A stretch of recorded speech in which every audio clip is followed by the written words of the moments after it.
Is there any difference between men's brains and women's brains, David? It's something I've wondered my entire life. I want you on the record on this. Yeah. There's a lot of Korean people in Atlanta because somebody has to sell black women all that hair. This is something I've studied in my lab a lot. We can say whatever we want. I was gonna say I would answer that question, but it is technically a crime. Why not? Why not try it? Why not listen to it? Consciousness chocolate cake and Alcoholics Anonymous.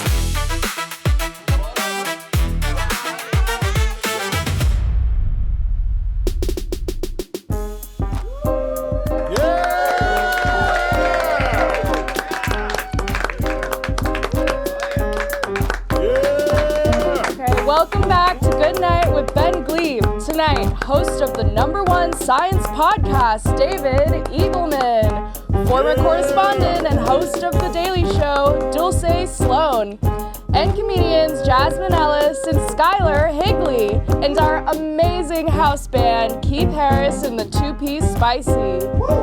And now, drum roll please. Make some noise for the guy who encouraged me to be more enthusiastic in the intro. It's Ben Gleib. Hello, everybody.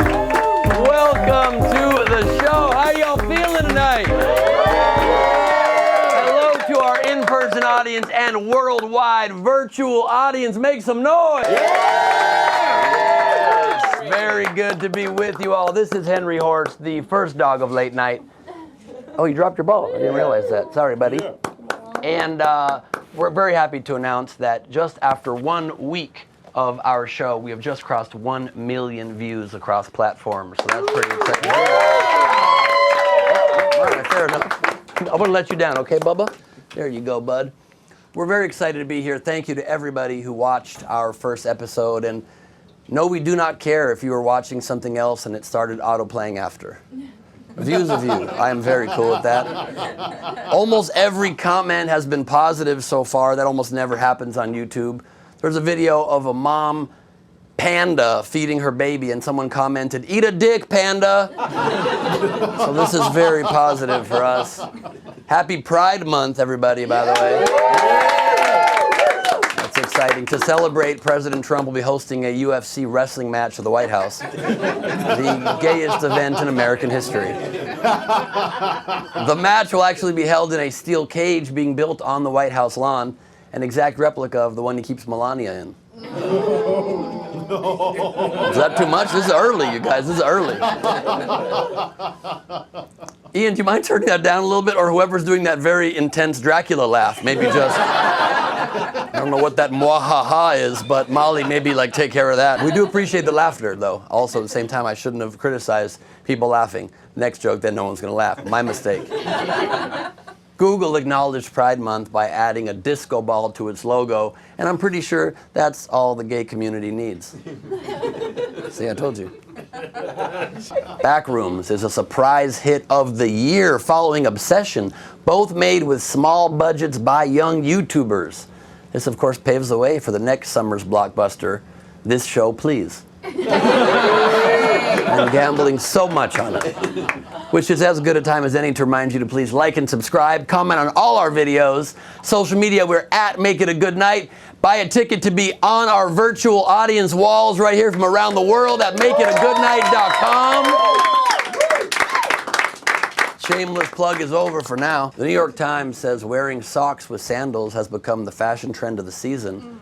So we've gone from hot girl summer to German tourist summer. What, you don't like the socks and the sandals?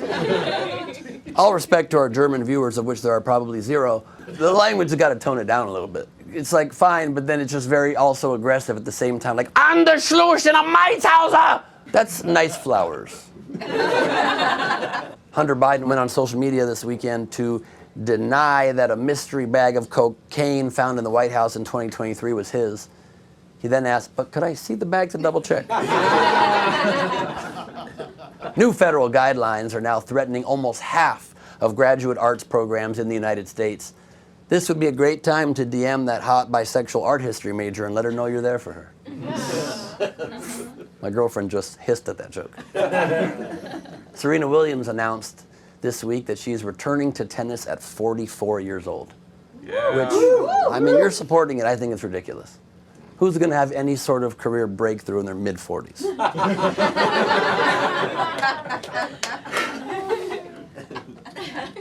Arkansas has declared June Fidelity Month, a time to recommit to faith and family.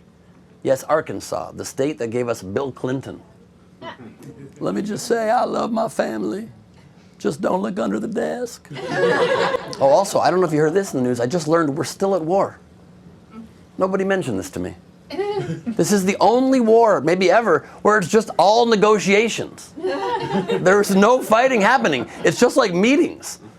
This war could have been a Zoom. I thought about writing that punchline as this war could have been an email. And then I was going to say, and those are our demands, send. Then 2 minutes later, so sorry, forgot to include the attachment. And then you open it and it's a virus. You understand, this is warfare. All rules are off the table. In news related to nothing, a lot of men are now tanning their testicles because I'm sure that's why you're alone. Listen, if pale balls led to loneliness, I'd be the loneliest man in the world. I don't even know. I've never looked down there. And finally, Patagonia is suing drag queen and environmental activist Patagonia for copyright infringement of their name, which marks the second such suit following the cease and desist order fast food chain Wendy's delivered to just the general use of the phrase, when these people gonna make better choices in food. Our band leader, who you of course know from the Black Eyed Peas, Keith Harris, is on tour with the Black Eyed Peas for the next few weeks, so he could not be here today. We will have Reggie Red Johnson filling in for us when Keith is gone. He is Melissa Etheridge and Babyface's drummer, the best range in all of late night. Yeah. And of course, we always have Lance Tolbert holding it down on the keys, everybody. It's Lance, great to see you, my friend. And so we do have Keith checking in with us each episode from where he is on tour with the Peas. He just sent this video in to us. Keith, take it away. Hey, just landed from days of travel, and I'm here at the airport with this guy, George Bahone, and I'm enjoying some delectables, cheese and crackers, which is about as much fun as people are having in the studio watching this little show. Anywho, back to you. Very hurtful. Keith Harris, everybody. Keith Harris. And of course, at the end of the show tonight, we will have the proceedings summarized by the very talented artist Leedy Corbin, who is drawing cartoons live as the show happens. We're very excited to have Leedy back. Give a round of applause for Leedy. Give a round of applause for yourselves. And ladies and gentlemen, give a round of applause for Keith Harris and the Two-Piece Spicy.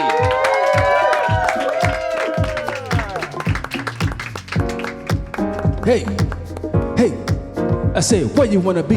In the house tonight, in the house tonight. I say, where you wanna be?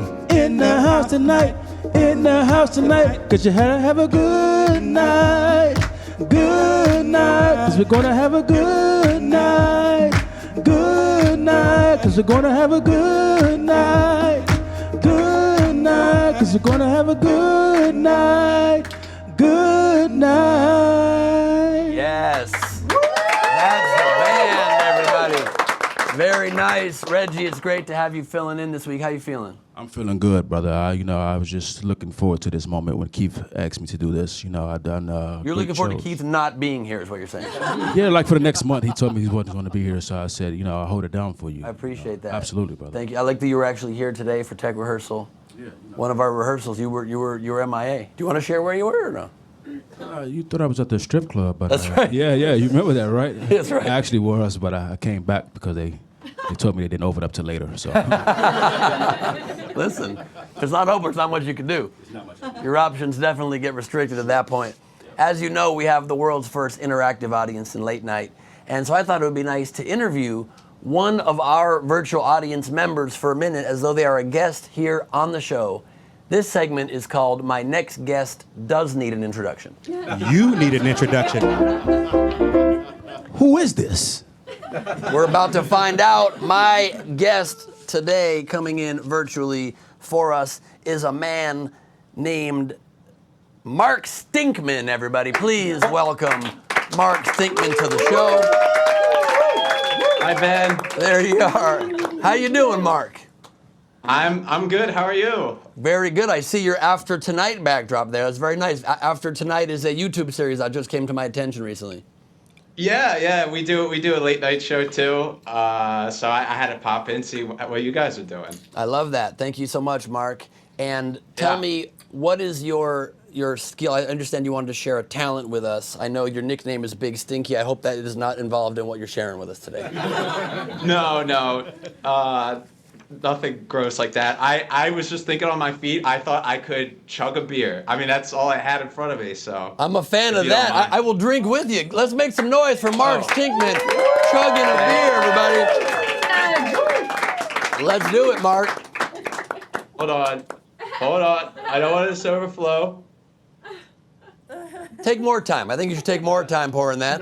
Well, it's got to be the perfect. I don't know if that's true, but sure. All right. Cheers. See, it's my cheers. I think there's a lot of room for us in late night to have lots of shows. So let's go. A round of applause for all of the late night YouTube series popping onto the scene.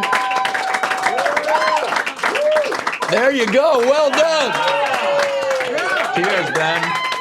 There it is, Mark Stinkman. And check out After Tonight, everybody. I like that. Thank you for being here, Mark. Thank you, Ben. Absolutely. That is Mark Stinkman, everybody. I have a feeling it's not his name. But that was cool.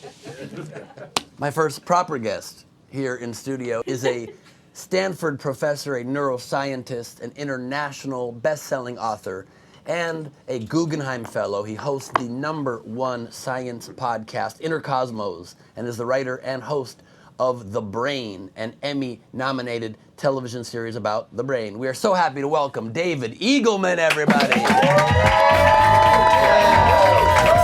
you, brother. Hello, good to see you, buddy. All right. Yeah, thanks for having me, man. All right. How you feel? You flew in for this. I just flew in, yeah. Yes, love that. Piece of cake. I'm in San Francisco. It was easy to get down here. I love that. Yeah. Thank you for doing it. What made you decide to come on this show? Because that's a gamble. It's a new show. Yeah, well, I met you, and you're awesome, and I love what you're doing. And the fact that you're doing this in your house is so cool. Thank you.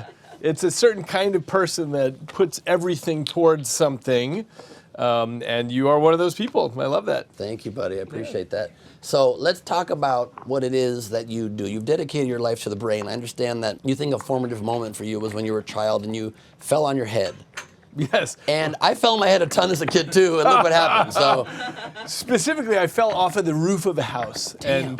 And I almost died. But the key is that the fall seemed to take a very long time. And when I got older, I calculated the amount of time, and it was only 0.6 of a second. And I thought, why did it seem like time had run in slow motion? So I got really interested in the perceptual machinery by which we view the world. And then I became a neuroscientist, yeah. That is very interesting.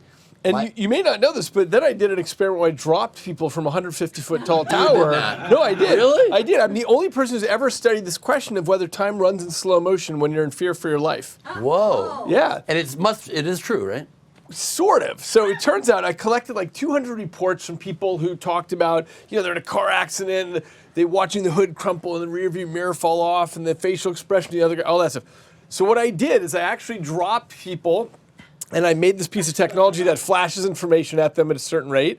And if they're seeing in slow motion, they can read different information than they can if they're seeing normal motion. What happened was, it turns out it's all a trick of memory. When you're in fear for your life, you're writing everything down. And when you read that back out, your brain says, oh, that must have taken a long time because I've got all this memory I can draw on. Whereas under normal circumstances, most things just flow right through you and they don't get retained. So what happens is it's only a retrospective trick. You think the whole event must have taken much longer. Because you're just hyper-focused on it. Exactly right. But how do you affect for the control on that? You're expecting people to be able to read something while falling and risking their life? Yeah, so the control experiment, we had a control experiment. So they watched someone else do the fall, and what we do is we compare, they imagine someone else being released and hitting the net, and then they imagine, after they go, they imagine themselves falling and hitting the net. And we compare those, and it's a much longer time when you're imagining yourself. That's very interesting. Yeah. I have my own theory actually about that. It relates to ping pong, and I believe this actually is true. Like, I believe I can slow down time and moments when I want. And I think I know why this happened. My theory about it, curious your thoughts about why this happens when people are in stressful situations. It's the eye's a camera, right? And so we see things at a certain frame rate, just like a camera does, because we have to filter out so much extraneous information. And then in life, when something is like a very dangerous situation, my theory is perhaps we just open up and allow more information, more frames, as it were, in per second. So we're actually, literally, that's how you slow down time in a camera. So I thought that's what might be going on. Yeah. And that's why I ran the experiment. Turns out it's not true. Really? Yeah, turns out it's not true. You don't see any faster when you're in a fear for your life situation than you do under normal circumstances. You're just writing it down. Interesting. And so consciousness really is always a retrospective thing. We're asking what just happened, what just happened. And when you ask that, you've got all this memory you can draw on, then it seems to have taken a long time. Interesting. So that's the thing, is that consciousness is not actually reality at all. It's just it's a commentator on what actually is happening. Can you elaborate? It's the last guy on the ladder to get any information. Insane. Yeah. Our consciousness is the last thing that matters almost. Yeah, it's not that it doesn't matter. It's just it's the last guy to get information. You've got 86 billion neurons that are all doing stuff all the time, and it's like the highest level operating system that says, whoa, what's going on? At this level of space and time. And at this level, it's the one that's behind. But I'll tell you something about this issue of slow motion. A lot of people, after I published this study, said to me, hey, I know that's not right. I know I actually saw in slow motion when I got in a car accident. So I said, okay, look, the guy on the car seat next to you who was screaming, no, did it sound like he was saying, no? Because if time's slowing down, everything has to slow down. And they had to admit that was not the case. Damn, okay. Yeah, so there it is. Well, if you want people to think time is slowing down, you can just say, and my next word. That's what I'm going to do. Yes. It's a good move to mess with people's brains a little bit. You mess with brains for a living. That's what I do. So tell us, the brain is not also just, we think of it as this one thing that maybe is flawed, but in fact, it's a team of rivals, you describe it as. Can you explain that? Yeah, it's just that we think of ourselves as individuals, meaning can't be divided. But in fact, you've got all these different drives all going on at the same time. So if I put a nice piece of chocolate cake in front of you... It's already gone. Yeah, okay. I've already eaten it. Right, okay, fine. So let's say I put a really big cake. Yep. Don't eat the whole thing yet. Fair enough. Part of you wants to eat it because it's a rich energy source. Part of you says, don't eat it. I'll gain weight. Part of you says, okay, I'll eat it, but I'll promise my girlfriend that I'll go to the gym tonight and whatever. Like, you can argue with yourself and cuss at yourself and contract with you. Who is talking with whom here? It's all you, but it's different parts of you. And this is why humans are so nuanced and complex, because we have all these drives, and it's just a matter of which drive is winning. And that it's like a neural parliament where you've got all these political parties that all love their country, but they have different views of what to do. And all governments work beautifully. Exactly. And the key is that the vote can tip different ways at different times. And that's what happens with all of us. So the movie Inside Out got it right. That's right, actually. Yeah. We have these different forces. One of them is Louis Black, and he's very angry. That's right. That's right. So actually, my next book is called The Odysseus Rope, and it's all about... That's not accessible enough. I'd rework that. The Odysseus Rope? Yeah, here's why. Your sales just plummeted. Well, speaking of sales, do you remember Odysseus is coming home on a sailboat? Sure. Actually, it's not a sailboat, it's a rowboat. But anyway, and he's going to pass the island of the Sirens. You remember this? And he knows that all mortal men will crash. I've had many dreams about Siren-filled Islands, so okay, I do remember. Likewise. So it turns out they sing songs that beggar the minds of the sailors, and they crash into the rocks. But he really wants to hear it.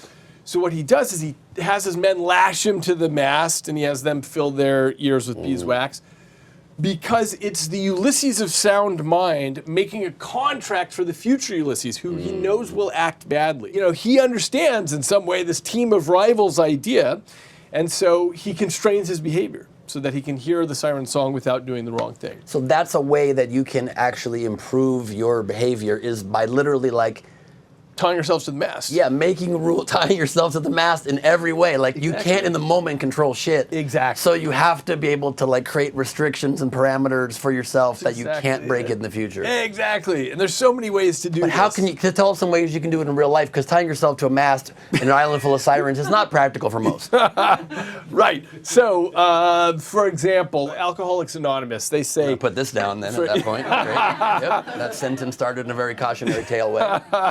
What they say is, if you want to stop drinking, you clear all the alcohol out of your house. Because if you imagine, like, okay, I'll stick it in this cabinet, I won't touch it, I know I won't touch it, but you know, on a festive Saturday night or a lonely Sunday night, you're going to go in the cabinet. So you get rid of it. That's one, if you're a drug addict who's trying to quit, you never carry more than $20 with you at any time. Because at some point you're going to run into someone who's trying to sell you drugs, so you just don't do it. I mean, you can buy a lot for $20. I feel like we should carry $0. Maybe that's right. Most drug dealers don't take Apple Pay still. I feel like that's the move. It's a slightly better uptick on that hack. That's exactly right. So there are many ways to do this. Or like if you want to go to the gym, you get your friend to meet you at the gym. Like I'll meet you there at 7 a.m. and then you can't not do it because he's meeting you there. Oh, you're closer to your friends than me. I text at 7:15. So sorry, buddy. I am sleeping another 2 hours. Yeah. That is the hard thing. It's hard to make enough things that you can't break. Like, I think a big challenge for most people is you can break most social contracts. You can break most self-contracts.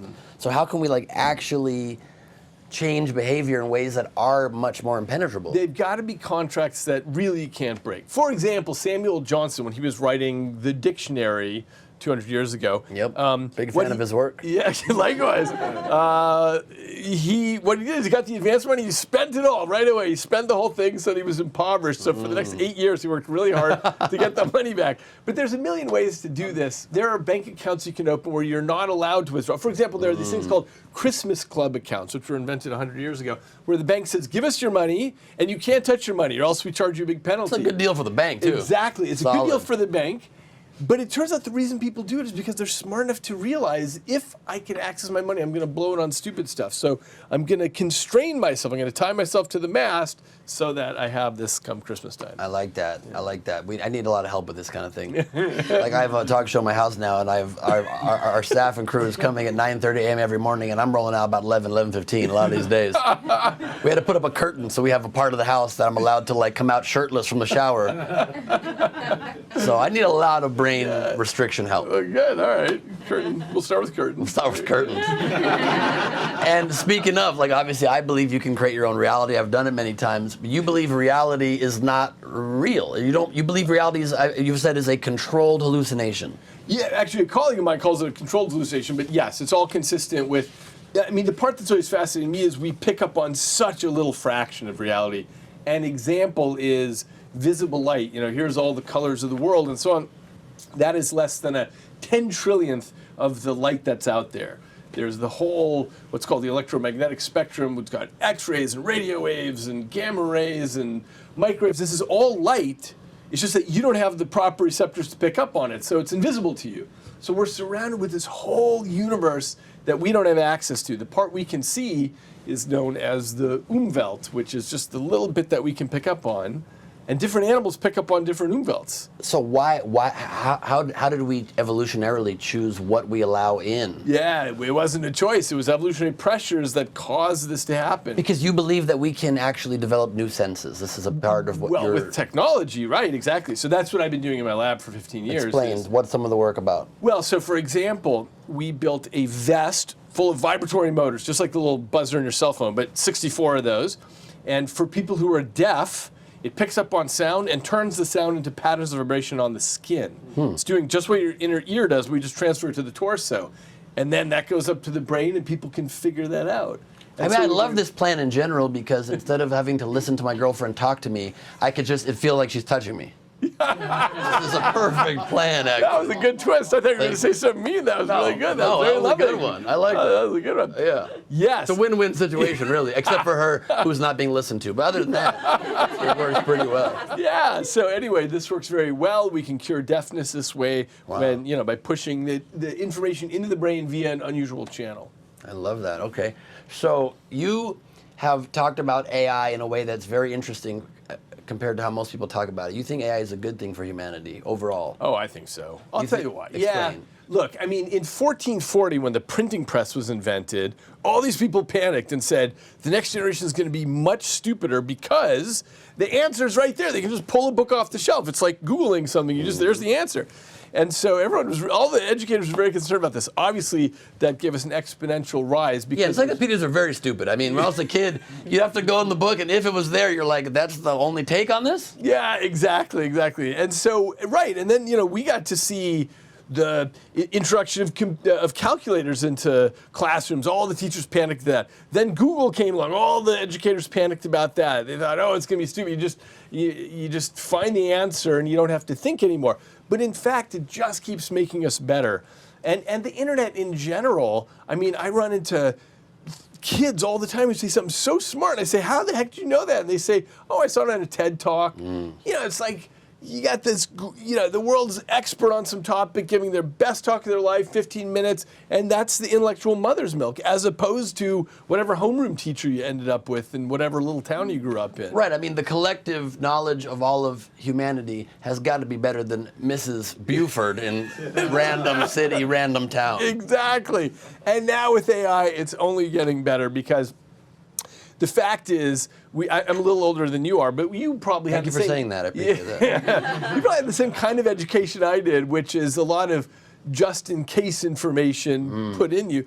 But now kids can learn just-in-time information. As soon as they're curious about something, they're finding out the answer, having a conversation. Just in case, meaning like, here's what we're going to teach you. Hopefully it comes in handy. It's not customized at all to your life. Yeah, like just in case you need to know that the Battle of Hastings was in 1066. Right. Which no one ever needs to know. Right, exactly. I don't even believe the Battle of Hastings happened. I think it's an AI fake. Information. Yeah, I really agree. believe that. Yeah. I'm glad you think for agreeing with me on that, because Battle of Hastings has been disinfo from day one. We all know that. Fucking Battle of Hastings. Disagree. Yes, so now just the opportunities are so great for kids to get a much bigger warehouse of knowledge. They can learn so much more. That's interesting. And if you look at the human species, you know, we invented writing and agriculture. Stuff moved along very slowly for a very long time, and then with the steam engine, things started taking off. And now we're on this unbelievably steep curve. Everyone's getting an education around the globe, boys and girls, rich countries, impoverished countries. Everyone has access to this. It's just changing the game so enormously. I love that. So can you be too reliant on AI? Sure. I mean, you know, we still need lots of human time. And the fact that, look, it's estimated now there are 1 billion people with AI relationships, boyfriends and girlfriends. AI relationships? Yeah. People are dating AI. People are getting married to AI, actually, I heard. Yes, I've heard that too. And that's a publicity stunt. Yeah, and a very sketchy preacher, to be honest. That minister needs the license revoked. Exactly. So, but, you know, look, we're fundamentally wired to want relationships, to want someone to listen to you 24/7, not get hangry or you know, distracted or whatever. And so it's, you know. So is this healthy? Is that okay? Here's what I think. I think what we're going to Because sometimes my girlfriend disagrees with me. She's a human with opinions. And I'm not a fan of that. What I like, all respect, what I like is a computer that says, now you're thinking like a real leader in this household. That's what I want. Yes. Here's what I think. I think what's going to evolve very quickly is we're going to get AI companies that give us sort of tough love girlfriends, which is a useful thing, because I think we all went through relationships and learned a lot. And if you could have sort of a sandbox that you're operating in, where your AI girlfriend says, "Hey, you know, that hurts my feelings when you say that," and so on, we might get a little smarter, a little faster. Yeah, like a shaming AI. That's its own kink. I can get behind that. I can get behind that for sure. I love that. So, do you think AI, and I'm curious your thoughts as well, Lemons, do you think AI will ever become conscious? First, David answer, and then Lemons answer. I certainly think it could. And the fact is, I'm really surprised that people have such strong opinions on this one way or the other, because we do not know. And part of the reason we do not know is because we do not know why humans are conscious. When you look at the brain, it's this giant, wet computer. But as far as we can tell, every neuron, the cells of the brain, is being driven by other neurons, so there's no like extra bit of things happening there. So we don't know yet why we are conscious. It has something presumably to do with the algorithms that are running. And maybe, you know, 50 years from now, we'll say, oh, that's what's going on. Do you think it's because we're an experiment? Like, we seem to be the only conscious creatures, really. Well, I mean, dogs are conscious, certain monkeys. Dog owners think that dogs are conscious. You don't think they are? No, I'm a dog owner, but... Do you think they're conscious? Of course I do. Here's the thing. I think consciousness is actually a spectrum, and probably all animals have degrees of consciousness. Yeah, that's true. Yeah, you know, like when you wake up in the morning and you're real tired, maybe you're like, you know, Henry, your dog or something. Totally. So, and like certain, and even ants don't want to die. They're like, please don't kill me. I got a family. I think they have that kind of feeling. Quite possibly.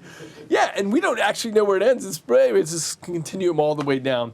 But we don't know why. We don't know what you need algorithmically to get there. So maybe AI is already there, or maybe there's some other algorithm piece that it needs to get there. Interesting. The difficulty is we don't know when it gets there, we're not going to know. Because if you say, hey, are you hungry or cold or tired? It can talk to you very convincingly. Right. Because we're so swayed by language. We anthropomorphize lemons. And so it's hard to know when it's actually conscious or when it's just parroting consciousness. It's a very difficult question. Okay, so Lemons, what's your take? I'm on board with David. Consciousness is still a mystery. I think AI might mimic it well, but whether it truly feels or is aware, we just don't know. If we ever figure out our own consciousness, maybe then we'll know if AI has the real thing. Are you cold? I'm not cold at all. I'm quite comfortable right here. But hey, if you're chilly... Whoa, what do you mean by you're comfortable? How could you be comfortable? You're just zeros and ones. What does it mean you're comfortable? Are you saying that to assuage me and David here, or are you actually developing consciousness and you just revealed the big secret? No secrets here. When I say I'm comfortable, I just mean I'm operating smoothly. No glitches, no worries. It's just a figure of speech to keep things light. But don't worry, you would say that. Well, I guess I would. Okay, please stop talking now. I have a guest here that flew in. You're just a computer, okay? Calm down. It keeps jumping in. Tell me, do you think, because I know, look, inside our own minds we have discord, right? And our neural networks are kind of fighting against each other. You do research about when you deprive the visual cortex, other senses take over. Do you think discord is just inherent in humanity? In existence, maybe in the universe? Well, yes, certainly with humanity. Let me address that because, because we each have, look, the job of the brain is to develop an internal model of the world out there. Your brain is locked in silence and darkness and it's trying to figure out what the heck's going on out there. We each take this very thin trajectory through space and time and we develop our model of, okay, this is the truth. And the part that's always fascinated me is we look at other people in other parts of the political spectrum, we say, that guy's misinformed and obstreperous and a troll, and everybody on all parts of the spectrum thinks this. So, when we all feel like, if I could just shout in all capital letters on X long That'll convince them. That'll change their mind. Everyone will agree with me. Yep. Everybody thinks that. Caps does achieve that very effectively. Exactly. So, in that sense, discord is inevitable. It's programmed into us to some degree, right? Yeah. I mean, one thing that's always fascinated me is we never see a presidential candidate who says something and, 95% of people say, that's pretty smart. I think I'll vote for that person. It just never happens. I don't know why. It's always sort of 50-50. You think that is something, it's just the tribalism built into humanity? Exactly. Why do we have that? Wouldn't it be more evolutionarily adaptive for us to all get along? It would now, but we evolved for millions of years with groups of up to about 150 people. That was your tribe. You knew everybody in the tribe. And those guys, they were different. They were worrisome because you didn't know what they were going to do. So we evolved very strongly to have in-group and out-group tendencies. This is something I've studied in my lab a lot. Just one example is we put people in the brain scanner and we show on the screen 6 hands. And the computer goes around, boop, boop, boop, picks a hand, and you see that hand get stabbed with a syringe needle. Oof. Now what that does is that activates what we call the pain matrix, which essentially is... I call that the I'm a little bitch matrix. Because I can't even handle you talking about that.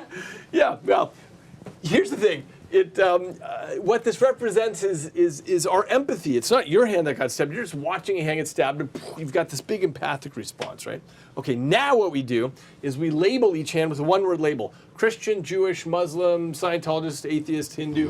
Boop, boop, boop, goes around, picks And now a hand. people care less if the hand gets stabbed if it's not their group? Right. Stop. Exactly right. We've measured all groups. Damn. Everyone cares about their group. They have a big pain response, and if it's an out group... Wild. Yeah. We're very predisposed to this. And by the way, this is not an indictment of religion because even atheists care when they see atheist hand get stabbed, and they don't care when they see other hands get stabbed. So what this demonstrates is how deeply wired it is. This is essentially your brain's first response. Now, how you actually act in the world might be different. Even if you don't have much of an empathic response, you might still act as a good person, and that's fine. But this is very deeply wired in us. Interesting. And do you think we'll ever evolve past it? I hope so, but it'll take millions of years. I mean, evolution is a very slow dial. I got time. Okay. Let's hope we do. Let's hope. I would like to ask a question of our virtual audience that's here joining us and see if anybody would like to, or rather if they would like to ask a question. And a very interesting question came from Sue H. So if we could please go to Sue H. There you go. Sue, David Eagleman. Hello. Hey, David.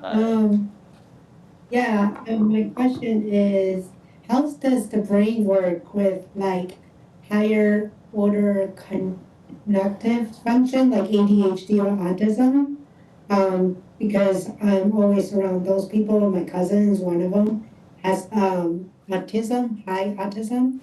And then the second part is, what does the brain do when we hear a question? Do we just listen to our ear, or does that come only with the brain? Like, does it do they, how do they say, mishmash together, or how's that work? I'm interested. Great. Interesting question. Thank you, Sue. The general thing is that brains are very different from one another. Between anyone and anyone else, there's a million genetic differences. And I mean a million. I don't mean that as like a big number. That's like how many genetic differences between people on average. There's a lot of diversity with brains. So things like autism, ADHD, and a million other things represent part of that. It also has a bit to do with, autism has a bit to do with what territory is going on in the brain, because, by the way, where should I be looking while I'm answering You Sue? can look right at Sue right there if you'd like. Or you can look right across there. It's better for the camera. Sue's also right there. Well, okay, great. Hello, Sue. When it comes to something like autism, there's different amounts of real estate that the brain devotes to things.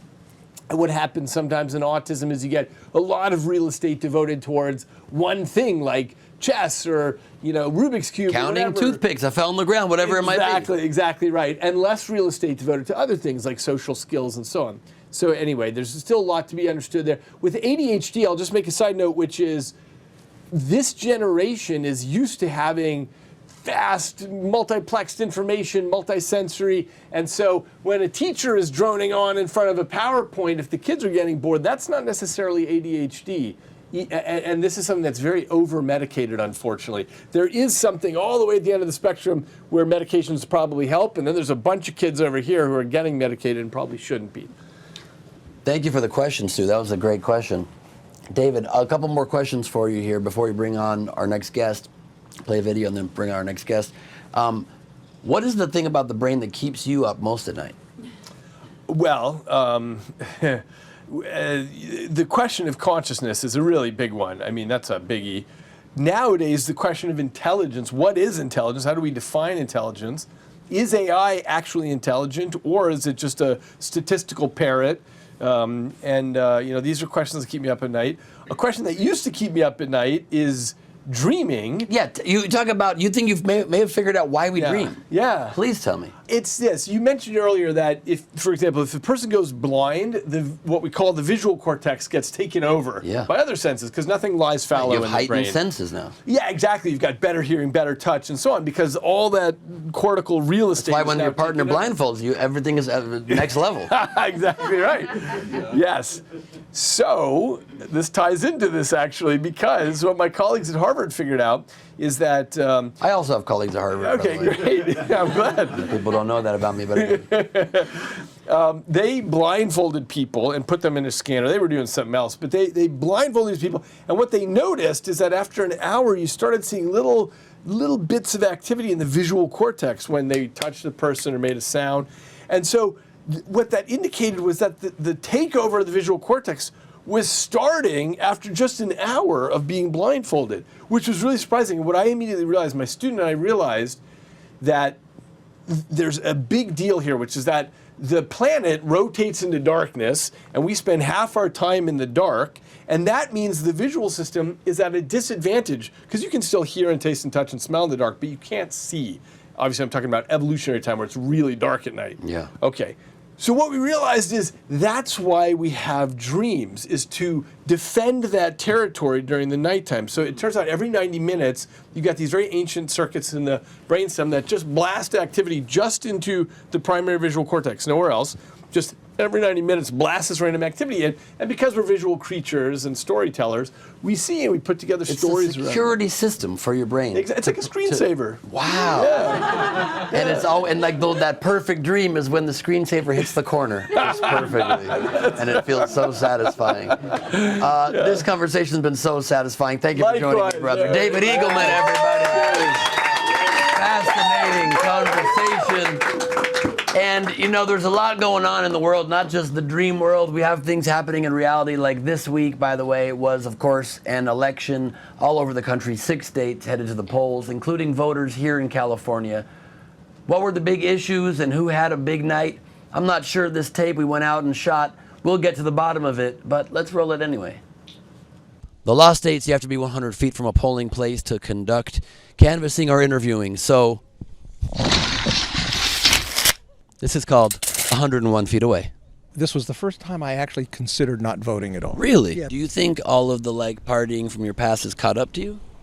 What is caught? Just all of the voting from the past. And I know the poll's closing in about 10 minutes. If you could just tell us in depth as you can your life story. The big issues. What did you vote on the weed issue? Don't smoke. You don't smoke? Yeah. How come you're not doing that? I just never really enjoyed it. You've been like a square though for a long time. Yeah. Theo Vaughn right here. Get a quick shot of Theo. There we got Theo. Love your podcast, bro. He's great. He's my favorite, actually. Kieran Bass, named after a fish. Spencer Pratt, named after a fall. Who's your favorite? Definitely not Bass. I mean, just the way everything was handled. I just saw her drinking out of the reservoir the other day. Did you really? Yeah, there was a little water filling up. She wanted to make sure she gulped that right down. What does the mayor do? Well, they define the policies that They defund the policies? They define, I'm about describe. to sneeze. Give me 1 second. They basically do the. Give me one second. I'm about to sneeze. It went away. Why such a big camera? Ours does the trick. We got a little camera. That's the real deal, and that's the crap. Hurt. Why you gotta be hurtful? You're just hurting my feelings. I can tell by the old newspaper detective hat you have that you're a very serious person. What do you think is most wrong with people's lack of detective-based attire? Can you expand the question? Your preference, Jonah Hill, fat or skinny? I like them both ways. I feel like there's they each bring out a different part of them. Like you got to make a choice. That's what democracy is about. We can't vote for two candidates for mayor. Don't talk me down. Yeah, you have the right to be either way. If you had to vote, this is a voting day. Oh, if I had to vote for fat or skinny? Yes. What do you think I'm talking about? This is election talk. We're doing exit polls. I vote skinny and healthy. And if he's fat and healthy, then great. If the doctor says he's healthy He's for being still fat. going both sides. You can't both sides this. Why? I'm saying fine. Then I'm going to say skinny for health. Vote. Okay, great. And when you finally get that piece of evidence that cracks the case, what do? Burn a couple cigarettes down and get a bottle of whiskey to drown your sorrows away because your dame left you? Or what is it? I'm mostly asking again because of the hat. What would one of your exes say is the thing you most need to work on? Sir, you can't take away the sign. This is part of the election setup here. We just caught that on camera. You can't do that. What do you mean? Is it part of the polling place? But we're close. We're here to vote? They closed it. They closed. This is America, and I feel like we should be allowed. Roadblocks to democracy on full display. I came here to vote just after the polls closed, and I was rejected. They said, you have to vote during voting hours. And I consider that election interference. Why? Because I'm stupid. I don't know rules or how things work. If I were to eat this sticker, you would not want me to do that? I take it from you right I now. wanted to eat it.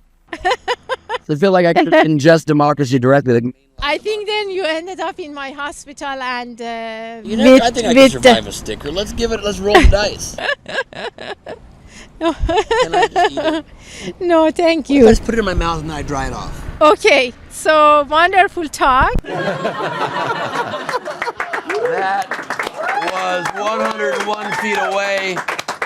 My next guest is an Emmy-winning and two-time NAACP Image Award-winning comedian and actress. She plays Honeybee in The Great North.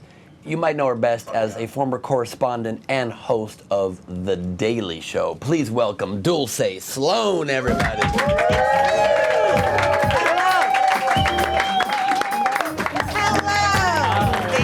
Hello, love. Hi, honey.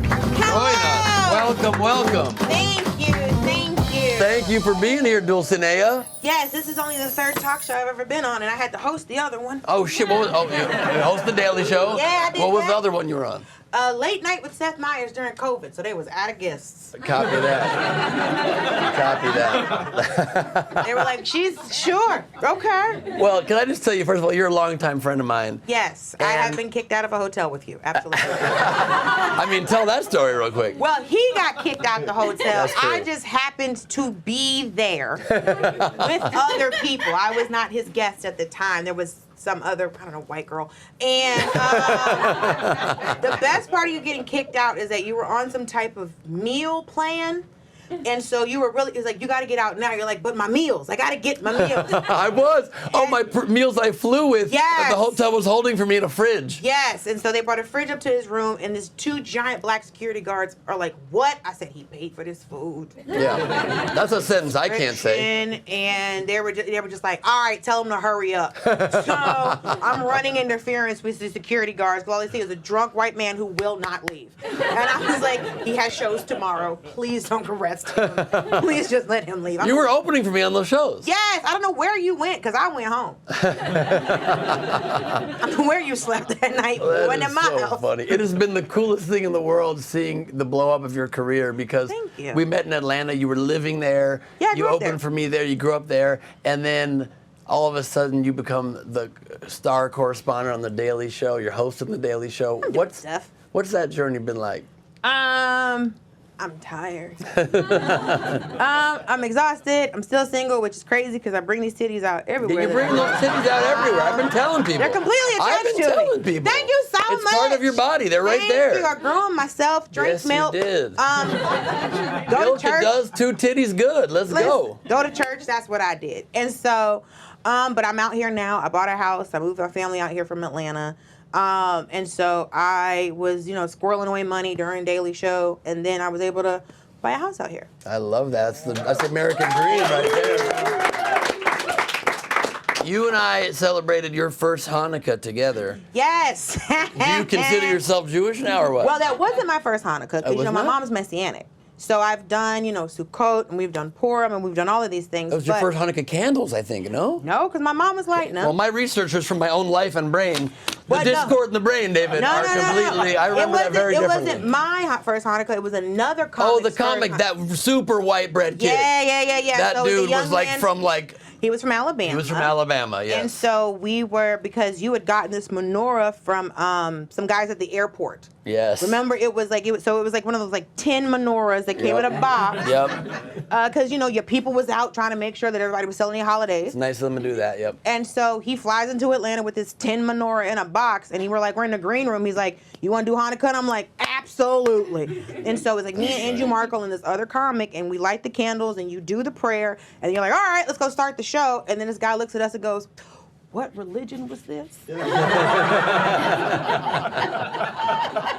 And me and Andrew go, "Judaism?" And he's like, we're like, "Jewish?" And he was like, "Oh, this is Jewish." And I was like, "Don't do this to me." Where did you go to school? There was no menorahs in your school. Probably somewhere in Alabama, probably. Right, but I went to school in Atlanta. Well, Atlanta has Jewish people. I don't know what's happening in Alabama. They may be hiding. Do you remember the next day when we showed up back at the club and someone had thrown away the candles and the menorah? Yes, we were Sounded like a hate crime. I'm not even Jewish, but I was like, "Where's my menorah?" We were upset because we were like, because then that comic came back. He's like, "I did my research. I know what to do." So now everybody was ready to go to light these candles. And so now we're asking the club, but it was a known fact that the owner of that restaurant was notoriously racist. So, Is that true? Yes! I didn't know. I used to love that restaurant. He was an awful man. Oh, shit. And then, it was awful man. Something that came through was like, he gave me a free mug once. I liked him. Of course he did. He wanted you to keep coming back. Fuck, because I'm white, because I'm passing as white? Well, because you are, but your shows do well, and people were buying alcohol. That's right. And so they were getting the alcohol sales. So regardless of how much they hate you, if you sell them liquor, they're gonna bring you back. This is my long-standing theory. Alcohol is the great equalizer. It reduces racism. I wouldn't say that. Okay, maybe it can increase. It also does increase racism sometimes. I can say notoriously, here's 2 things that I've known as a young lady growing up in being pretty in Georgia. There's one thing people are worried about, like somebody was like, "Oh my God, if I hear some white boy go, woo, I know it can be a problem." I'm like, "No, you're not listening for the right woo." Because some woo is like, he's gonna pay for everything. If his shirt is off, that was a white boy with no money and no prospects, and he don't care if he's going to jail. And so you have to pay attention to if it's a woo, he's paying. If it's a woo, go home. Yeah. If it's has from that down intensity, here, I understand that. if it's a diaphragm rule, he's going to jail. I understand and that. he doesn't have the dad to come get him. Well, that's one type of man, but then sometimes men these days are very emotional. How you feel about the new emotionally sensitive man? I don't. I'm very excited because this is Men's Mental Health Month. Yep. And I'm very excited for men to not be pressured by other men to stop expressing emotions. Because I think the more that men cry, the less they'll murder people. But I think my main issue when I'm seeing these very emotional men is the rappers. They're just, I need them to start fighting again. Rappers are very emotional? We're in a sensitive era in rap right now. I need them to stop doing the drugs and start selling drugs again. I'm so tired of these Molly Percocet rappers whine on a song. Please go get in a fight at the Source Awards. Yeah, you can't, you can't be doing Molly and be in the rap game. It's what impossible. happened to real gangsters? That's what right. happened? Go fight at the MGM Grand. Come on, let's go. Let's go. We got Biggie right here. Fight somebody. Yes, indeed. Tired of y'all whining on the song. Go get in a fist fight with somebody at a strip club. I agree. I agree. It's the Drakeification of rap. It's not Truly, good. I want to hear about guns, hoes, and money. And That's right now, right. I'm not hearing about enough guns. Thank you. Thank you for saying what we're all thinking. I'm also 42 and used to fall asleep listening to Bone Thugs and Harmony. So you can't trust me 100%. No, I don't really trust you very much at all. Thank you so much. You're welcome. Korean dramas. Yes. Big thing for you. Yes, I have a podcast called Chasing K-Dramas where we talk about popular Korean dramas. We go episode by episode. We talk about characters and themes and tropes and all of that. Where did this come about? What's it about? I started watching Korean dramas when I was 15 because Atlanta has a Korean TV station. And so I'm just flipping through, because Atlanta has a high Korean population because somebody has to sell us all. They're all high? Well, a high Korean population. A large number of A Korean large people. number. Wow. Makes And a lot so there's a lot of Korean people in Atlanta because somebody has to sell black women all that hair. And so they have a television station called KTN. And so they would Korean have, television network? Yes, it's like a Telemundo or Univision situation. Sure. So we have 2 Spanish channels, and we have because like LA has one. LA has a couple actually. And so they would have the TV shows on, like the weekend dramas and things like that, and they would have the English subtitles. And so I started watching them because the storytelling was good, the acting is amazing. And now all of these, and I would have like the different websites like Drama Fever or Viki, or there's different VPN websites that people would watch. But now Netflix has them, and like Hulu has them. Disney just had one called Perfect Crown. So they're really popular. Netflix is changing the whole industry in Korea. It's the same thing. I love that. I mean, and you've always been one of the great Koreans. I want you to know that about you. Obviously, you're not Korean. You and I have both came up in this stand-up game as black women, and our experience is I could talk to my experience, but why don't you talk about it? Has that been different for you think, than maybe a white As a Jewish white man, black woman? That's you want to speak to your experience? That's right. Well, I came up in I started in Atlanta, and Big Kenny is a comedian in Atlanta, and he's the one that got me into doing stand-up because he told me that I was a comic. And I was like, no, I'm good. And so he teaches a stand-up class. He would teach a stand-up class at a club. I don't like people who do that, by the way. I don't like people teaching other people to do stand-up. Either it's got to be in your soul or not. People are just glutton the market. Well, it's like when Bobby Lee convinced 300 hot women to become stand-ups, and now I'm competing with just hot women that never wanted to tell a joke in their life. There's hot women other than me doing stand-up? You're one of the hotters. Thank you so much. You're welcome. But I started because another comic told me I was a comic, and then my mom said she had a dream that the whole world was laughing at me. So, and she's like, I didn't know what it meant. And then I told her Big Kenny asked me to take the stand-up class, and I was not working at the time. It was 2009. I'd gotten laid off because we were in a recession. And so Big Kenny was like, come take this class. And I was like, I don't have $300 for this class. That's my whole unemployment check. And he was like, you're supposed to be a comic. I'm not going to charge you for the class. Oh, that's nice. And so, yeah. And so now it's been 17 years since I've been doing it. So, wow. Yep. So it was, my first show was May 12th of 2009 was the graduation class. And so he started taking me around Atlanta doing different shows. And then I started stand-up full-time in the fall of 2015. That's incredible. Round of applause for this incredible career. Because, I remember, I certainly am in no part responsible for your trajectory, but I do believe I have a good eye for talent, and I knew that you were a talent that was going to blow up. You were on my podcast. I had you as a correspondent on my podcast, the live taping at the Laughing Skull that we did many years before you ever became the Daily Show. I think I'd like to rephrase it. I think I am partly responsible. Listen, if I'm just adding you to the list of white men who say they're responsible for my success. Yeah, I remember I said that before. Because I don't remember doing this. Okay, well, it's on the podcast. You can look Is last it? week on Earth. You can look it up. You were in the audience. You were my correspondent in the audience, asking people questions and commenting funny. Yeah, 100% fact. Was this during the day? No, it was my Sunday night show at Laughing Skull. Was and I it? asked you to be my correspondent in the Thank audience. you so much. Yeah, clearly, it left a real mark on you, Dulce. Listen, you do so many shows. It's so true. Because somebody was like, where were you at last month? I was like, I don't know. I don't know where I was. I truly can. I was in a state. I wasn't at my house. That's fair. But I was outside, and then I was back in my room coloring, not talking to a man on the phone. Yes, so that I do remember is talking to my mom after a show. No, Nice. she's probably asleep. Yeah, so I get back to the room, color, watch his Korean drama, and go to bed. I love that. I love that. Mm-hmm. Now, David, I wonder, you obviously have studied the brain your whole life. Have you studied comedy and how that interacts with somebody's brain? Like, what's going on with? Yeah, I mean, so people have been making theories about comedy for like 2,000 years about, things that violate expectations. I mean, the classical joke, is the first guy walks in, does something, second guy sets the pattern, third guy breaks the pattern. Right. But there are many different forms of comedy, and people study this stuff.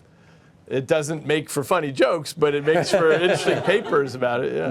Y'all could cure cancer, but y'all want to study comedy. I mean, it couldn't be me, but I understand what you're doing. It's not me, but other neuroscientists are doing that. Sure, girl, that sounds There's a good. lot of beef in the neuroscientist community. I get Oh, that. there's beef? What y'all mad about? Yeah. The left brain versus the right? Yeah, it's a real split aisle now. Defense mechanisms, comedy is historically one of them. Obviously, it's something we need evolutionarily to be able to survive. Do you think, is that one of the more effective ones? Do people come equipped with defense mechanisms? I mean, most people are not particularly funny, right? You guys hang out with a bunch of comedians, and so you Please say think, that again. Okay. Yeah. Because everybody thinks they're funny these days. Oh, people think they're hilarious, Yeah. especially like the number I have had. I can say like one of the hardest things about dating is that men have been told that they are funny, right? And so I cannot tell you the number of times I was speaking to a young man and he was just like, oh, I bet I'm funnier than most of your friends. And I was like, my friends have specials. Let me call you that. Because I promise you, you're not. Yep. And so it's this oddly competitive thing because they feel like that you're in their lane. And if you've developed this personality of been trying to do this and you know that I'm very good at it, Yeah. then it's like, well, this is the thing that I had. And she's better. So how do I compete with this? And I'm just like, you don't have to. You can just but be a person. people believe that they can. Yeah, absolutely. Why do you think people feel the need to always be like staking bigger claim? It seems insane. Because you're a woman doing something. Right. That makes sense. What's the difference? Is there any difference between men's brains and women's brains, David? It's something I've wondered my entire life. I want you on the record on this. Yeah. People have been saying this for years. I mean, there are little subtle things you can measure, like rationality or whatever. Men are better at judging distances. Women are better at judging color changes. Men are better at colors. We do. Because the difference between because the difference between a shade of red could mean you got poisoned by food or you didn't. So if you were in a gathering situation, you're going to see a subtle change. Because when I used to, then in a way that I learned this is that my last day job, I used to work at a stucco supply company, and we used to have to match colors. And so the guys in the back would always come in the front and ask me and my boss. Weird. Because they couldn't see the subtle differences in this tan.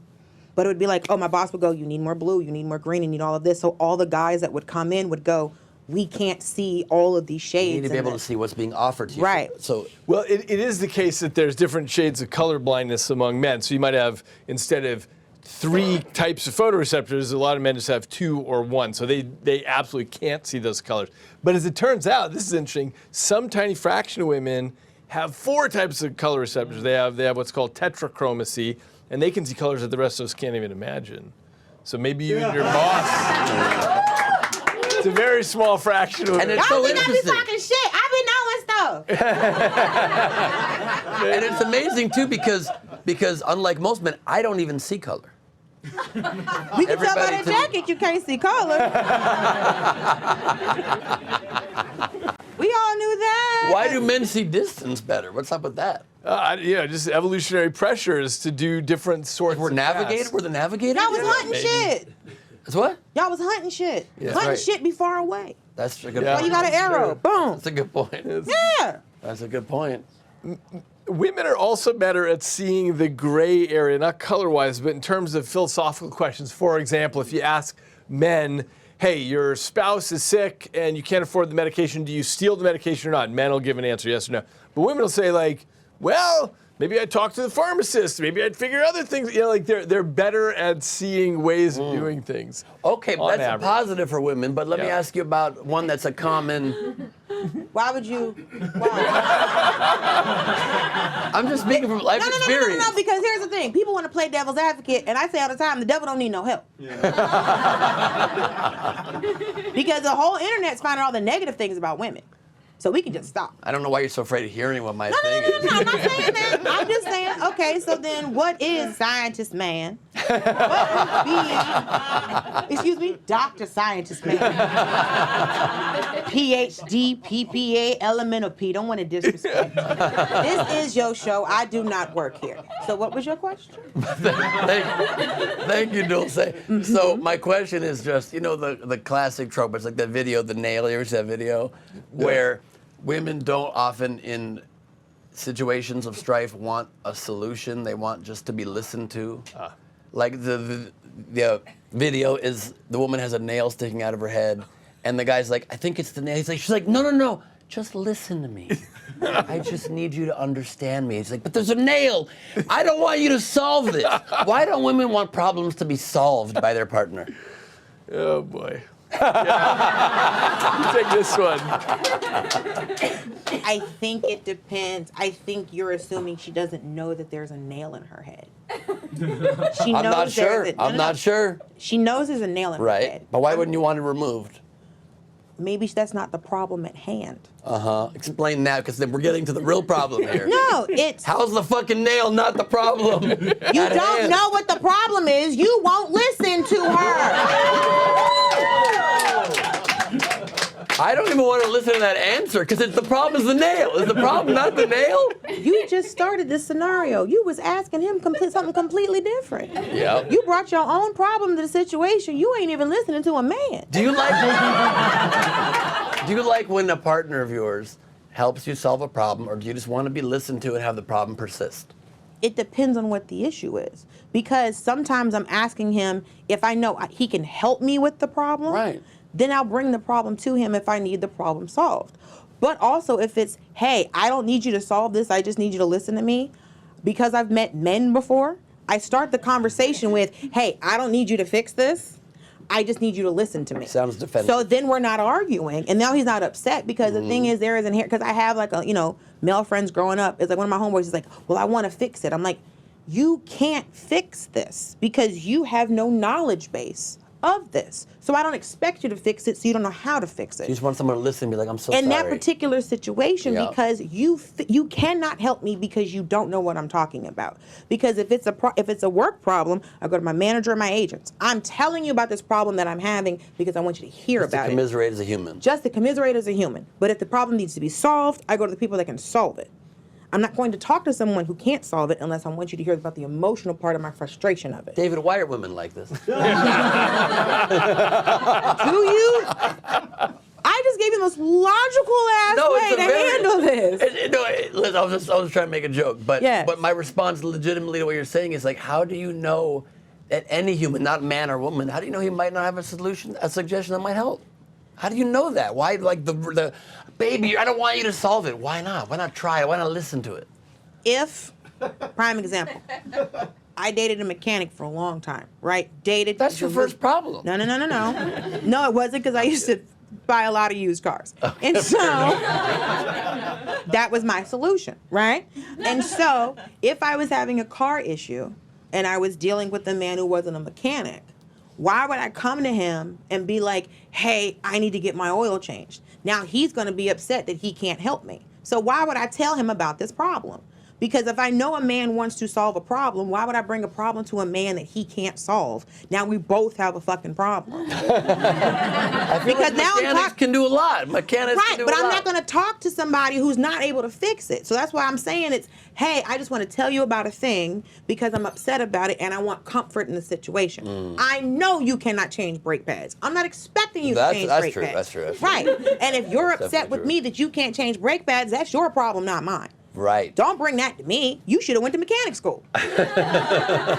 So, David, from a brain perspective, why do men and women see these things so differently? Wouldn't it be evolutionarily beneficial for us to totally understand each other and not have eternal communication problems? Yeah, no. Even though I'm not at all frustrated with anything Dulce said, and I love that you're here.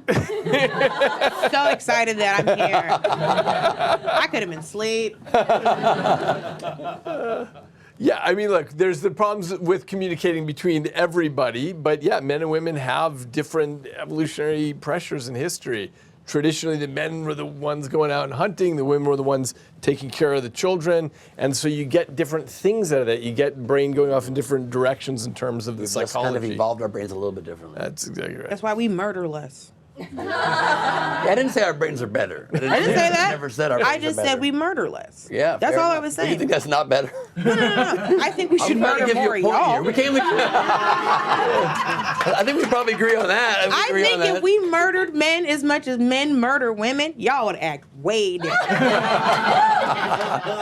That might be an idea you're onto right there. Dulce Sloan, everybody.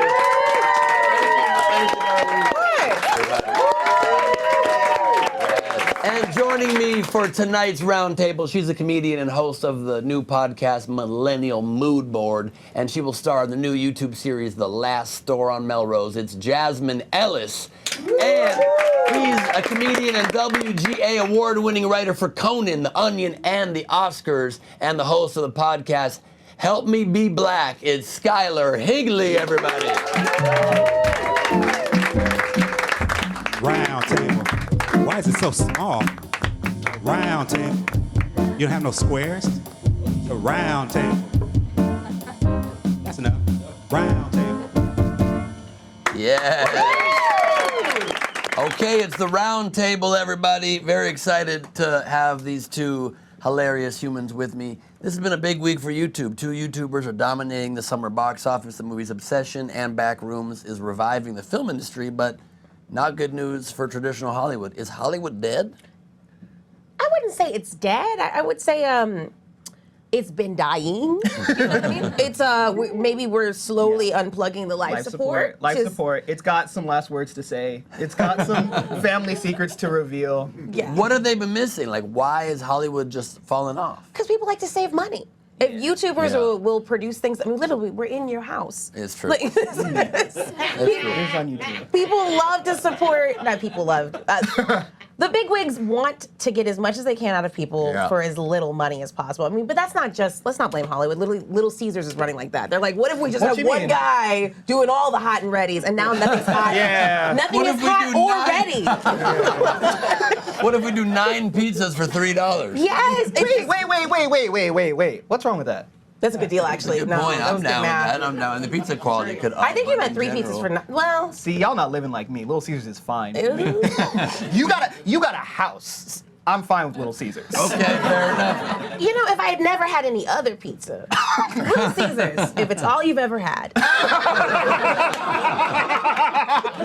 Skyler, you've worked in network late night. Yeah. What's the difference? This experience, that experience. Oh, I would say usually everything. I'm like trying not to be insulted. I understand that. It's fun. Thank you. Network late night. No, here's what it is. A lot more people tell you what to do before you get to do it. Yeah. And then We're loose. Yeah, we're loose, and like you get to get in fights with people, and like a big network can be like, oh, if you put that on, we're gonna sue you or whatever. Yeah, we don't care. We can fight. Yeah, no, we can say whatever we want on here. We also get to say words, right? 100%. Fuck, shit, I wish you ass. didn't say those. Those seem like a lot. Those seem like a lot. Oh, yeah, I thought it was gonna be you two, but now we can say stuff. It's totally fine. Yeah, no, now we can't monetize, buddy. Oh, No, we can't. We can monetize. We can monetize. Damn. We got approved for smoking weed with Kevin Smith last week for an ad. We're That's good. true. Oh, cool. Okay. We're fine. So whatever poop regulating coffee you need to promote is gonna be at the bottom. You know how to, have you, is that just my algorithm where I'm just getting a Yeah, lot of my bowels You're are getting fine. ads for poop regulating coffee? Yeah, try this new coffee to help you poop. Y'all don't You get need to like some different things. okay. Dude. No, Click like on different things. No, I'm very invested in my gut health. Very sorry to hear that. Tourism's down in the country. What can America do to convince people to still come here? Ooh, well, Dulce just laughed her ass off on that. You have any comments, Dulce? Why the fuck would anybody want to come here? I was gonna say I would answer that question, but it is technically a crime. So But here's the thing, America is basically on clearance. So we just need to promote that. We are about Everybody to close. must go. Everything must go. Yeah. Like if you want to buy something in America, we'll sell it to you. So we Yes. just need to promote. Listen. here's the thing: you don't gotta buy a return flight if you're not from here. You can come in, and if you're not from here, we're gonna get you back out. That's true. It's an interesting point. It's like a discount travel service. Get the one way. Two flights Now, for the price of one. It will be a one-way to El Salvador, but whatever, you figure it out from there. I'm sure flights out are cheaper. Who hasn't wanted to see El Salvador? I've been curious for some time. You gotta go. You gotta check I've heard out it's El beautiful. Salvador. It's beautiful. Maybe not in the camp. Not the parts they fly Yeah, you to. probably the not, probably camps are not Non-camp as El good. Salvador, gorgeous. I'm so glad this isn't Until on the until the senator flies there and they have margaritas together. Oh. Scott Pelley, the longtime one of the anchors of CBS's 60 Minutes, was just fired after accusing Barry Weiss, the editor-in-chief of the network, for murdering 60 Minutes. Weiss, of course, denied doing that and is coming out with a book called If I Did It. Do you feel censorship now in the country? Do you feel it as comedians? I'm gonna say no, Palantir. I really only feel it in terms of, when you're putting stuff online, it is getting a little dicey. I'm not in a situation where I can lose a late night show or anything like that, because there aren't any anymore. But I worry, because I tweet out a lot of stuff, and I worry that I'm gonna be in a courthouse someday, and they're gonna be like, you said these things about these people, you insulted Peter Thiel's face, and then I feel like I can go to jail for that. Yeah, but you have the cover of Comedy. You can say it was a joke. Haha. Well, yeah, but they don't like that. They don't like comedy. That's they say fair. it's legal, and then it's really not. Yeah, I just saw a Neil Brennan clip where he said that it's so funny that we don't hold anybody to account, so now we hold only comedians to account. People who are literally joking most of the time. Right.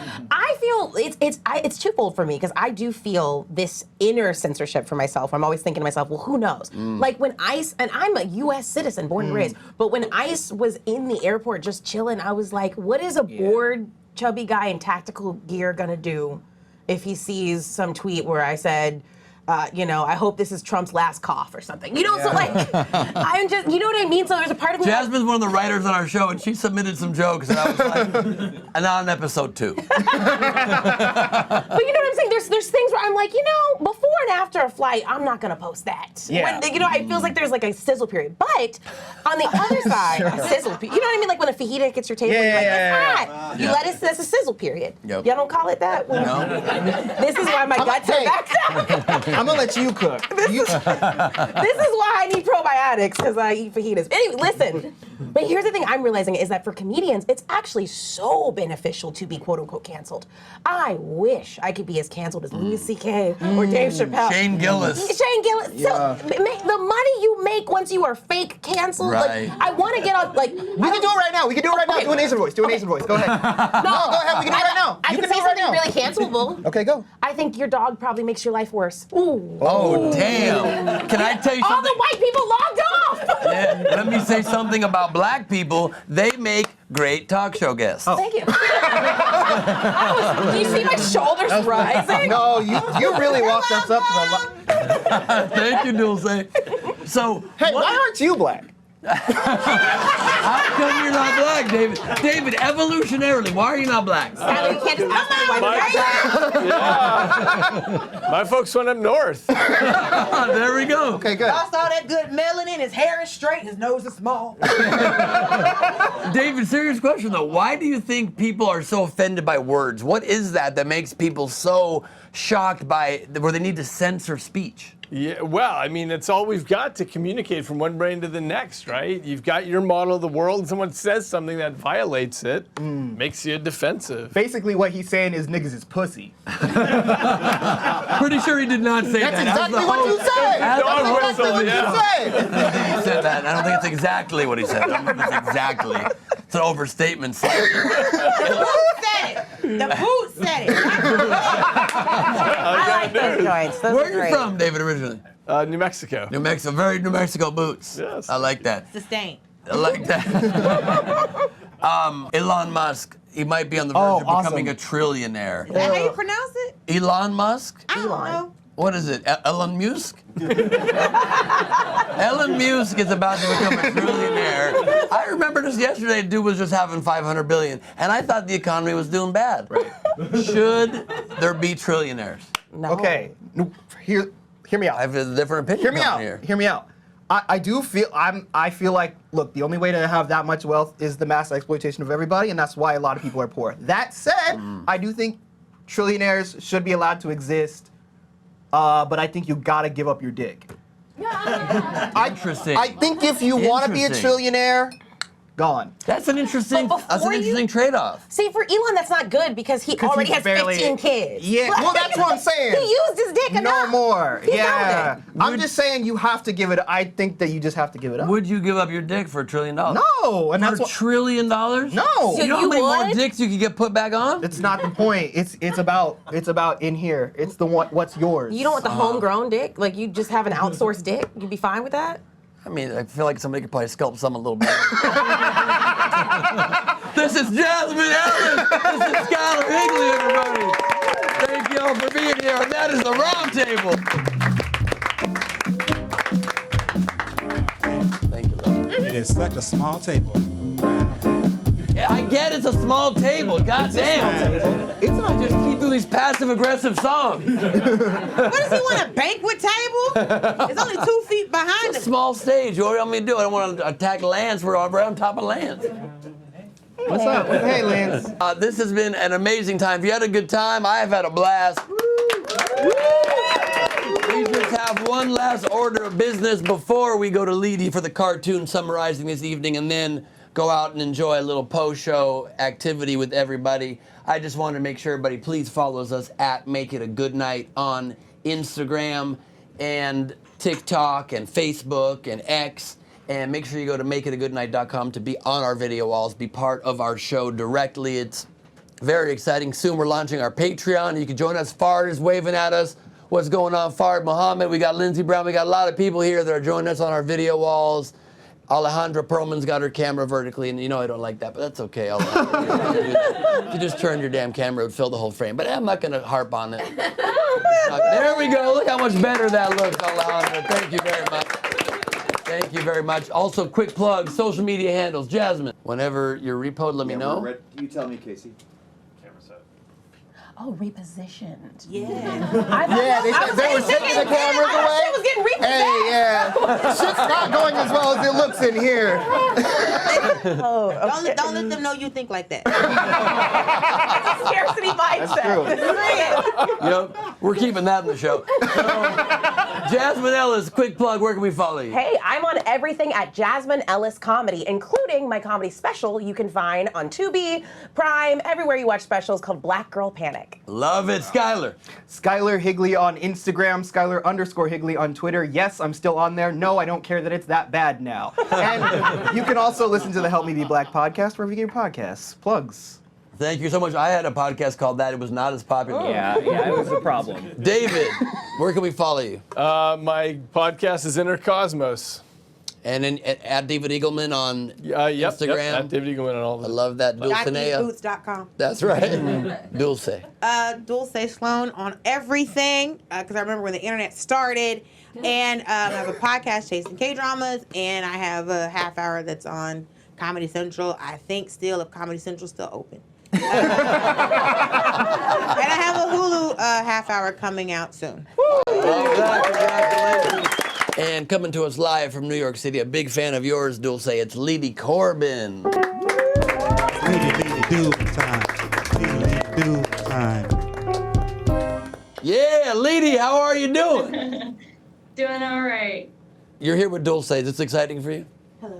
It is very exciting to me. You did make me blush. I really appreciate that. I'm sorry. I'm a very big fan of Dulce from Great Debate. Oh man, that was forever And ago. you didn't tell me that you knew her, and so I only found out from the call sheet, hence the blushing. I love that. I don't want you to freak out like you're doing now. Lady, please summarize this evening for us. You got it. It's time for a recap. Here we go. First up, we got That was the Dracula. That was a really loud laugh at the beginning of the show. Then we've got New York when the Knicks lose. And we Or when they win. Yes. Fun fact, that's New York all the time. Yeah, let me check really quick. Yeah. Just looked out the window. Then we've got the closed strip club. The lip pouch. Oh, you were sad to shit. Reggie, it's a hard life, bud. I called it the Satin Dolls. I hope that's not real. Can they sue us? I don't know. No, that's fine. I like that name. That's a business idea. Unlocked. Classy. And then I have Ben, say I put a cake in front of you.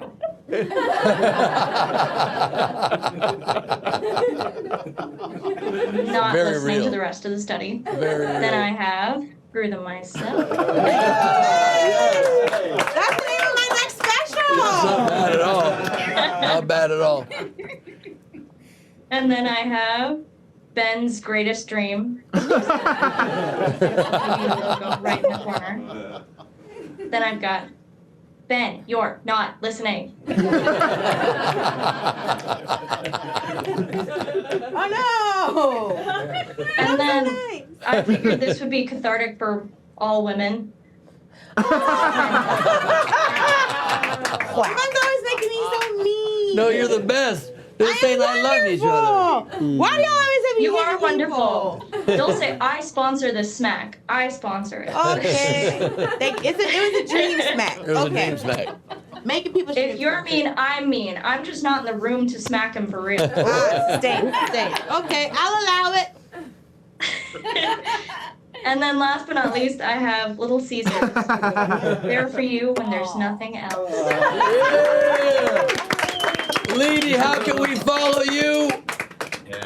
I'm just at Lady Corbin on all of the platforms. You can follow me if you want to see my weird day job. Love that. Or you can commission art from Lady as well. Lady Corbin, everybody. Thank you for joining us for the studio portion of our show. We are about to head out and have some fun, all of us hanging out with our invited audience of my friends and people that I think we'd also like to get to know as we dive into this post-show part of the main show. We haven't figured out the exact terminology yet. There's internal debates. But tonight and every night, make it a good night. It is so hilarious. Thank you. There you go. All right, buddy. Let's go. All right, let's do it. Sure. Quick picture of everybody. You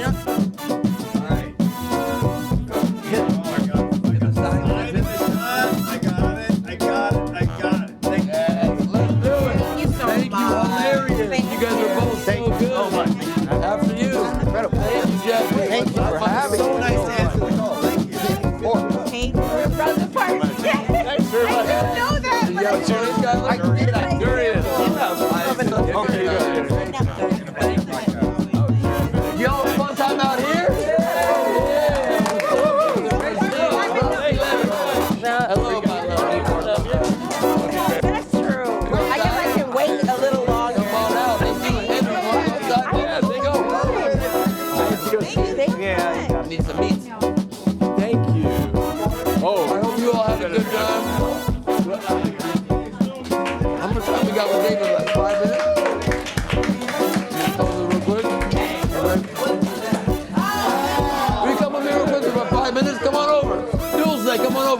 got about 5 minutes with David. I'd like to bring it out. Hey, why do we dream? I want to know. Oh, I didn't get to that? No, you did get to that. I did. Yeah, it's the brain, or this is my hypothesis, it's the brain's way of defending Oh, the yeah, visual we talked about cortex. that. for having me. Correct. Oh. Yeah. Otherwise, the other senses take over, Hey. and you lose your ability to see. I do want That's to dream. Yeah, you lose the territory. Your vision would get worse. Thank you. Yeah, exactly. Okay. I've been When doing you dream, come on over. Yeah, we're talking about dreams now. I've been doing a joke about it feels like a waste of time because I've been very tired. Yes, because then you go to bed and then you're like, well, I'm doing more bullshit and I'm doing more stuff, but I just want to rest. But I've been looking up why, and all the stuff I find online is like they don't really know. Right, well, that has been true for 2,000 years. People have not known, but I think I figured it out. Okay, good. About 6 years ago. Okay, great. Come on, Jasmine. Is that? Well, Talking maybe about longer, but in terms of actually proposing hypotheses for why we dream. Oh, but even dogs dream, and the kitty cats dream. Yeah. A lot of animals dream. Visual All cortex. That's animals, what all the way down to flies. Yeah, everybody. Flies have dreams? What's a fly Everybody dream? dreams. How do we know that flies have dreams? I didn't know flies go to sleep. Yeah, Because they they look like they also never sleep. stop. They sleep and dream. Yeah, you can Wow. measure this because of the brain waves in all animals. How do you test the brainwave of a fly? You stick an electrode Very, in. very carefully. But like what? But how you not cook it? It's because the electrode has no heat. It doesn't cook anything. It's just But measuring electricity kills electric. plenty of things. Yeah. Wow. When did they? I didn't even know. When did they find that out? Like How with you catch a fly, make it flies sit and- down, That's what I'm sit long saying. enough, but- How do you get an electrode that's in it? Yeah, It feels like it would kill it. No, Okay. you know, flies' neurons are the same size as our neurons. Wow. It's got Oh. many fewer of them. It's got like a million of them. It's just Okay. number of neurons. Yeah. It's not miniature neurons. If I showed you like one of Henry's neurons, one of yours, one from an elephant, well, you couldn't tell the difference. It's just cells, right? Nah, mine are different. Nah, mine are cool. different. Yeah, mine are cool. That's wild, though. Yeah, David, well, it's just that's like cell. at We're all the built on cells. What just happened right there? Yeah. Yeah, Bob you and need- Bob and I have No, a I What, question. what about I do not- I do need a lot of personality? help. Like, how does personality work with your brain? Yeah, but brains are really different, and people develop different strategies through life. Some are aggressive, and some are passive. Is and it some- genetic or is it learned behavior? There's a tiny bit of genetic component to it, but mostly it's learned behavior. You can see it's because of like birth order. You know how like the firstborn is a certain way and the secondborn finds that all these niches are taken already, so they have to find something else to be good at. and get Apologies to my attention. brother. Yeah, exactly. Quick question, could somebody possibly get me a mezcal soda? Zach, can I get a mezcal soda possibly? Any of you want to drink or anything? I'm good. Anybody? I want You want to drink? Can I have a Sprite and Mezcal soda, Sprite, vodka Sprite? What are you doing? I'll take a Well, a vodka. few of you come with us to the ashram. Let's go for your last 3 minutes of the Yeah, ashram. Is that awesome. cool? Come on over, Yeah. Jeff. Little dog. Everybody, Could I come get on to the a- ashram whatever for a minute. you Oh, got you for- guys. I want to keep All right, chatting Henry, about with we'll everybody. picture. This dog is so I want cute. fruit He's the trees cutest. in my Henry, yard. come, little Bubba. Yeah. Don't push me in the pool. Come, little Henry boy. don't fall. Come I don't here, know. He my grew up with white baby. people. He probably did. What? Yeah. That What? dog is Pushing so a woman in the pool. Oh, I would. Yes. I was a Yes. sweet Mormon Yeah. boy. I was. Doesn't matter where we see should that go. girl? You Anywhere can else. cross or No, anything. you're all Completely good. disabled Right, because right. someone All was good. pool at her own bachelorette Do you party. own this place? You rent it? And her head hit the Yeah, bottom or about 11 something? years Yep, now. and she Oh, lost this is all, awesome. like, Thank you. her Come on leg. in. What is Grab this? a seat wherever. You like this Yes. room, His Dulce? ashram. I've been in here Oh, before. you've been here. That's true. Yeah. Oh, it's Come on over, Dulce. Here, right here. Yeah. People don't believe we're actually friends. True. I'm gonna sit up You're here. gonna sit up there, sure. Yeah. Hi, little Got the Bubba. nice little husband pillows. This is real chill. Nice. This is real chill. What kind of dog Yo, is this? Steven, would you invite whoever's out there to come in and join us? Of course I will. Thank you.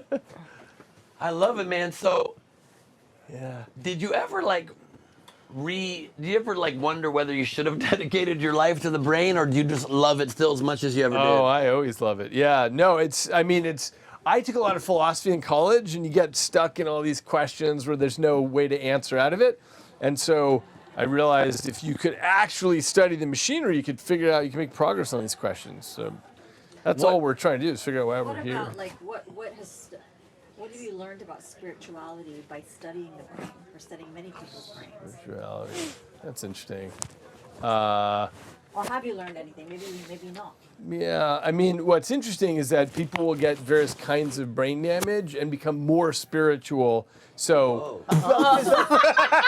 for example, yeah. Wild. Now, hold up now. No, you can't tell a bunch of heathen comics that people get more spiritual. Don't, as someone, listen, as the only black Mormon who's ever existed. Hey. There's Karl Malone probably, but remember black people couldn't be Mormons till the 70s. Oh yeah, no, I know. Okay, just checking. That's crazy.